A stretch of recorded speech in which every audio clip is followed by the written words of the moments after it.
शेर खान ने मारा बाघ के बच्चों को और बाघ ने धारा भयानक विशाल रूप और किया जंगल के जानवरों को तहस नहस। ऐसी इंटरेस्टिंग कहानियों को देखने के लिए हमारे साथ जुड़े रहिए।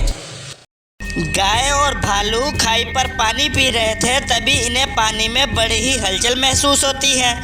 जोरों की हवाएं चलने लगती है, मानो के बहुत ही भयानक तूफान आ गया हो। ये तूफान मचाने वाला कोई और नहीं, बहुत ही बड़े शरीर वाला रंगीन बाघ था।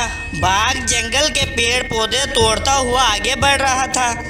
तब भालू और गाय वहां से भाग जाते हैं और सीधा अपने महाराज शेर खान सफेद शेर के पास पहुंच जाते हैं। उधर विशाल बाघ शेर खान के जंगल में पहुंच गया था। इसके सामने जो कोई भी जानवर आ रहा था वो इसे मारे जा रहा था। इसने शेर खान के जंगल में तूफान मचा दिया था। तब भालू शेर खान से कहता है, शेर खान महाराज, वो रंगीन बाघ फिर से लौट आया है। इसने बहुत ही विशाल रूप धारण कर रखा है महाराज। हाँ भालू, वो अपना बदला लेने आया है। इससे पहले कि वो जंगल के सारे जानवरों को खत्म कर दे, तुम सारे जानवरों को बड़ी गुफा में ले जाओ। नहीं छोड़ूंगा। ये मेरे बच्चों की मौत का बदला है, जो इस शेर की मौत से ही पूरा होगा। मैं अपने बच्चों की मौत का बदला जरूर लूंगा। आखिर ये विशाल बाघ किस बात का बदला पूरा करने आ रहा था? दरअसल आज से 3 साल पहले ये रंगीन बाघ भी एक साधारण बाघ की तरह था।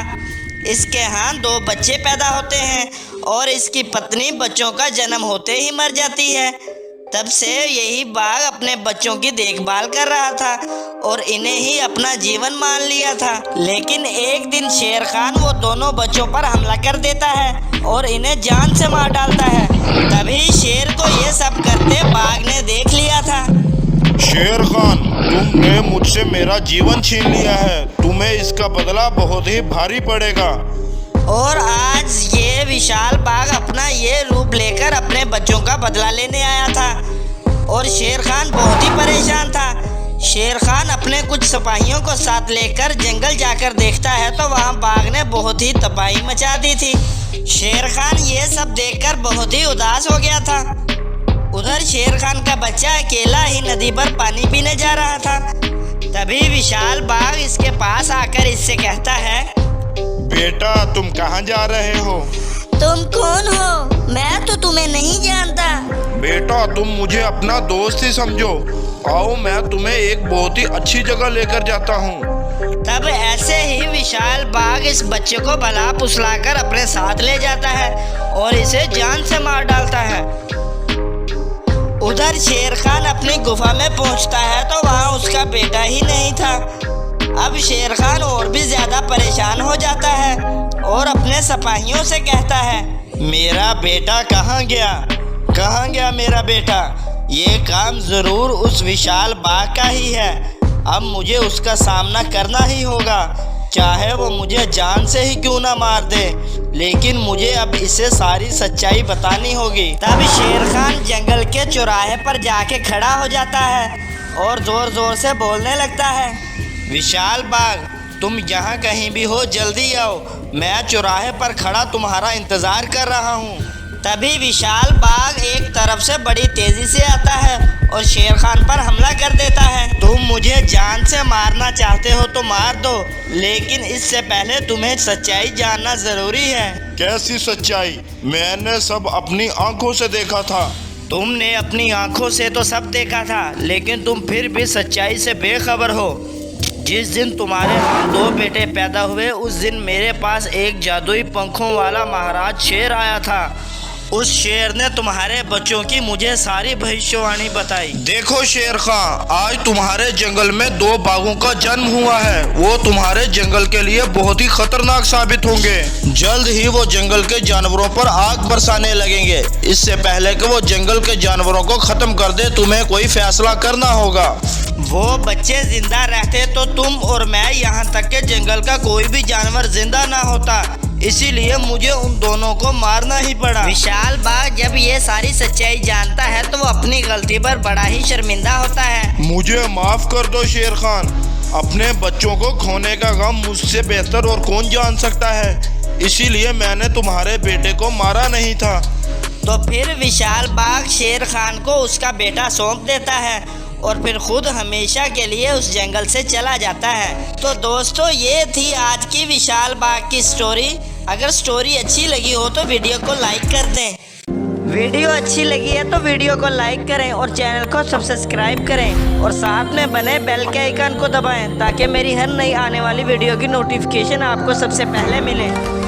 एक जंगल में 3 बाघ रहते थे।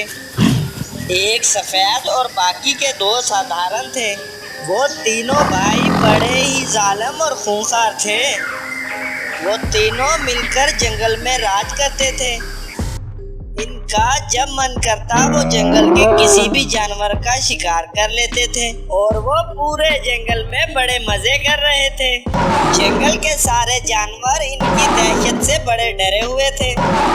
सफेद बाघ का नाम गब्बर था और बाकी दोनों वीरा और सिम्बा नाम के थे। गब्बर बड़ा था।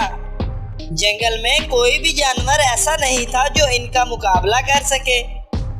एक दिन इस जंगल में भालू और लोमड़ी आपस में बातें कर रहे थे कि वहीं पास के जंगल से एक शेर आता है और वो भालू और लोमड़ी से कुछ बोलने लगता है।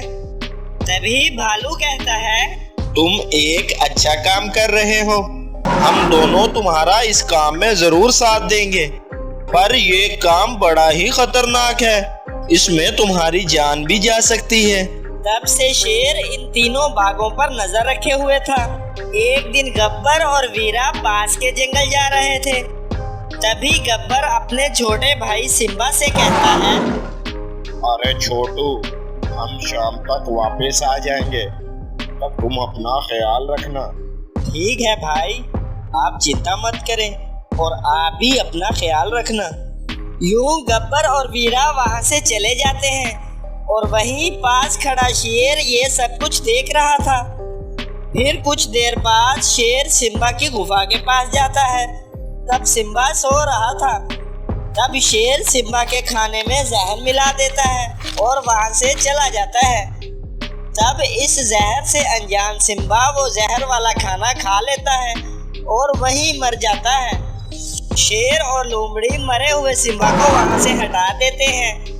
शाम को जब गब्बर और वीरा सिम्बा की गुफा के पास आते हैं तो सिम्बा अपनी गुफा में नहीं था। अरे, ये सिम्बा कहाँ चला गया? लगता है जंगल में कहीं टहलने गया होगा। वैसे मैं भी बहुत थक गया हूँ। मैं अपनी गुफा में आराम करने जा रहा हूँ। हाँ भाई, ठीक है, मैं भी चलता हूँ। यूं वो दोनों अपनी अपनी गुफा में चले जाते हैं। अगले दिन वीरा सिम्बा से मिलने इसकी गुफा के पास जाता है और वहां पहले से ही गब्बर मौजूद था। तब वीरा गब्बर से पूछता है, अरे भैया, आप बाहर क्यों खड़े हैं? सिम्बा कहाँ है? वीरा, मैं अभी अभी यहाँ आया हूँ तो सिम्बा अपनी गुफा में नहीं था। मैंने सोचा कि वो तुम्हारे साथ गया होगा। नहीं भैया, वो मेरे साथ तो नहीं है। वैसे सिम्बा गया कहाँ?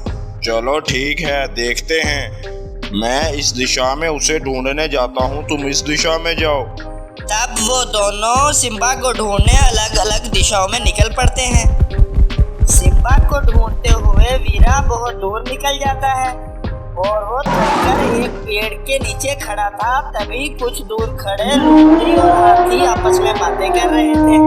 अरे, गब्बर शेर कितना जालिम है। वो जितना ऊपर से सफेद है इतना ही मन का काला है। इसने अपने छोटे भाई सिम्बा को मार दिया और अब वीरा की बारी है। वो जंगल में अकेला राज करना चाहता है। अरे ओ लोमड़ी, ये तुम क्या बकवास कर रही हो? तब लोमड़ी डरते हुए कहती है, अरे महाराज, कल मैंने अपनी आंखों से देखा। जब आप अपनी गुफा में गए तो महाराज गब्बर वापस सिम्बा की गुफा में आए और सिम्बा को बड़ी बेरहमी से मार दिया। अगर आपको अब भी मुझ पर यकीन नहीं आ रहा तो आप गब्बर महाराज की गुफा में देख लें। आपको वहाँ सिम्बा की हड्डियाँ मिलेंगी। अगर ये बात गलत निकली तो आप भले मुझे ही मार देना। ये सुनकर वीरा गुस्से से दहाड़ मारता है और फिर गब्बर की गुफा के पास चला जाता है। वहाँ इसे हड्डियाँ पड़ी हुई मिलती हैं।